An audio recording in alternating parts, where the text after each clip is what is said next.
Yo, you guys, this is Blacklist to the Abyss, and this is my review for Hunter x Hunter episode 135, alright? And, last week I joked around, pretending like I was going to give the episode a 7.5 out of 10. Alright, this week I'm not going to do that, because this episode was just so incredible. I mean, what can I say? I mean, not not much happened in this episode, but at the same time, a lot happened in this episode. And if you watch the episode, then you know what I mean. In reality, there weren't that many scenes. Um, Meruem turned his N into particles and he found Palm like that. Then he informed her of the situation, that humanity wasn't in danger anymore, that she wasn't endangered because of him being there. He wasn't planning on killing anybody or anything like that. He told her that he knows he's going to die soon because he came in contact with her Nen, and he tells her that, if I'm going to die soon, I want to be able to spend the rest of my life, literally, with Komugi. So he just kept asking where she was, and it got to the point where Palm was like trying to hold herself back, but in the end she just couldn't, because Meruem was just doing so many non-king-like things that she just knew he was being 100% serious, and he was about to do the most non-king like thing in bowing to her. And I kid you not, like, I actually started to think during the episode that he was, with all the stuff he was doing, the next possible thing he would do would be to bow down to her. And then literally 4 seconds after I thought that is when he started to bow down. Like, I kid you not. I kid you not. It was like 4 seconds, maybe even three. All right, I kid you not. Like 4 seconds after I thought that, you see his knees start to go down slowly, and I'm like, no way, no way. I had to pause the video and I like compose myself. I was like, yo, I kid you not. All right, like this episode, man. And eventually, like I said, she did tell him where Komugi was, and she used her power on him so that she could see his moments with Komugi, including his final moments and the moment that he dies. Um, and speaking of dying, we see Pouf, and he's dead, and it was pretty much an off-screen death. No one around him except for a bunch of like brain dead people. All right, like, well, not brain dead, but hypnotized people. All right, and I agree with some of the people in Crunchyroll that were saying that that was a fitting death for him, because someone like him, who cared so much about the king and loyalty to the king and all that, to die alone because the king cared more about the girl he was trying to kill. Like, yeah, that's a fitting death for Poof. It's like the ultimate middle finger to him. Like, you die alone because the guy you were plotting to all this stuff for cared more about the girl you were plotting them against. So it's a giant middle finger to him. So it was a fitting death for him. But that there was a little bit more to this episode, I guess. There were news reports going on. Um, Bezeth is still missing because he's with the rabbit girl, whose name I just completely slipped my mind. Um, she has like two different names, but whatever. Um, yeah, he's with the rabbit girl and that little soldier dude. That like random soldier ant who's like complete fodder. um, the news reports aren't talking about the chimera ants naturally. If the Hunter Association did reveal the existence of the chimera ants, people would start freaking out, because it's not like all of them are dead. You still got that alligator dude. You still got that koala bear dude. You still got Welfin. You still look in the preview. It looked like Bravada was there, but that wouldn't make any kind of sense. Oh, if it was Icalgo, then I guess that would make sense. But I thought I saw Bravada. there's like Icalgo, Meliorone, so there are still chimera ants around. If you get people afraid, then they're gonna start trying to kill the good chimera ants like Welfin and Icalgo and Meliorone, right? So, um, but then again, if people see a freaking wolf walking down the street, they're probably gonna get scared anyway. But whatever. Well, he's a 100-year-old wolf, so oh, he looks like he is, but whatever, whatever. They might not be as threatened now because of the way he looks now, but still, people saw like animals walking down the street, like these humanoid animals, like they'd still be freaked out. So it's they'd be more freaked out if they knew about the existence of the chimera ants. So and they'd go to extreme measures to try to hunt down all the chimera ants instead of living their lives normally.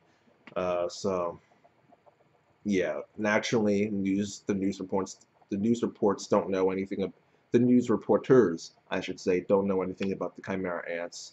Um, we see in this episode after the news reports, we see Morel talking to Mr. Bean. All right, he's talking about the situation and he's being questioned about Palm's trustworthiness because she's the only one who can confirm that Meruem is dead. However, she was experimented on by chimera ants, and the vice chairman, hearing that, he's going to be like, "You seriously are going to trust this girl who was experimented on by the enemy?" The girl's telling you that the enemy is dead, but she was experimented on by the enemy. So how do you know? They're not just having her say that. So um, we know that Palm is trustworthy, but from an outsider's point of view, that just sounds crazy. All right, like why would I trust? Like it just doesn't make sense. So that's gonna be probably a storyline that they have for the election arc coming up, because I'm pretty sure I think I heard stories that they are in fact going to animate that. So that should be interesting. I don't know anything about that arc at all. Um, all I knew was the name of the arc is like the election arc. I'm sure like a long time ago I mentioned in a video that a spoiler that I knew of was the name of the next arc, and I couldn't tell you the name of the next arc because that would be a spoiler, and that spoiler was the fact that if there's an election arc for the chairman, then something must have happened to Netero. So now that we all know Netero is dead, it's fine to say that the next arc is the election arc. Um, Speaking of Netero, they released a video of Netero's resignation online. Um, so yeah, and he gave instructions on how to elect the next chairman. So it's not like the vice chairman is just gonna become the chairman. So I would assume the vice chairman is what's that dude's name? Something with a P. I forgot the dude's name. Parrish? No. I don't remember the dude. No, I don't remember his name. I don't remember his name, but it starts with a P. Um, but I would assume that he's the vice chairman because he's the guy whose name I hear the most. So I would just assume it's him. That's a stupid reason for assuming it's him, but maybe. But I mean, it kind of makes sense since the vice chairman doesn't really. He would probably jump at the opportunity to try and become the new chairman. So since that's what his goal has been for a while, he's been against Netero for a while. So it makes sense, but. Yeah, well, where was I even going with this? I'm kind of just rambling now. The main chunk of this episode. Let me just move on. The main chunk of this episode is Meruem playing Komugi with Komugi. All right, and again, like I said, not much happened in this episode because most of it was them playing Komugi, but at the same time, a lot happened in the episode because it was just really cool. Just like it was just awesome. Like just seeing this scene. Meruem and his interactions with Komugi. It was just, what can I even say? It was just interesting. It was just interesting to see. Like it was just interesting to see their interactions. Like Miriam trying to get Komugi to refer to him without the honorifics, telling her about how he's changed. Um, them just playing game after game after game, and then the end, the way they animated it, where they didn't actually show them, it was mostly pictures, and you see the end particles floating around, and then you can see parts of their body, and Meruem revealed at one point that since the poison is contagious, if Komugi stayed with him for too long, she would get it as well.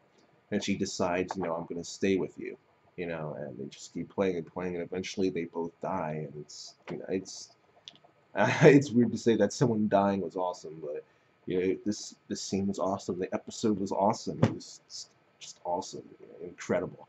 So definitely a candidate for episode of the year, along with last week's episode, episode 116. So many Hunter x Hunter episodes. This series is just one of the best shonen of all time. It really is. Uh,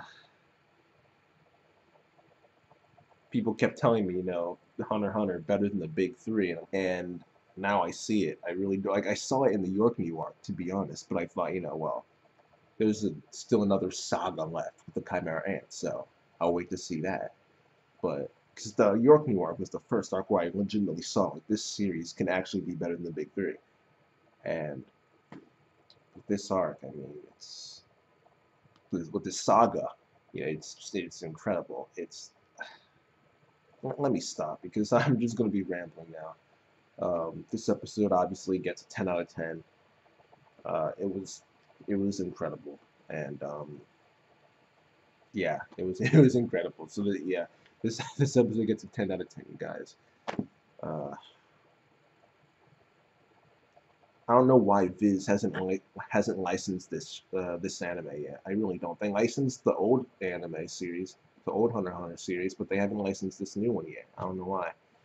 Um, Hopefully they do that at some point. Because the York, New York, plus the latter parts of this Chimera Ant saga, even some of the earlier parts, they deserve my money. They deserve my money. Though then again, if I pay, then Togashi's going to get a cut. He's just going to use it to buy more Dragon Quest, and then that just means he's going to go on hiatus sooner, and for longer too. But whatever. Uh, yeah, I'm rambling now. So yeah, I will just end the review here. Episode gets a 10 out of 10. It was amazing, incredible, magnificent, awesome. All the good adjectives. So yeah, that's it, you guys. Episode gets a 10 out of 10. Rate, comment, subscribe, and I'll see you guys next time.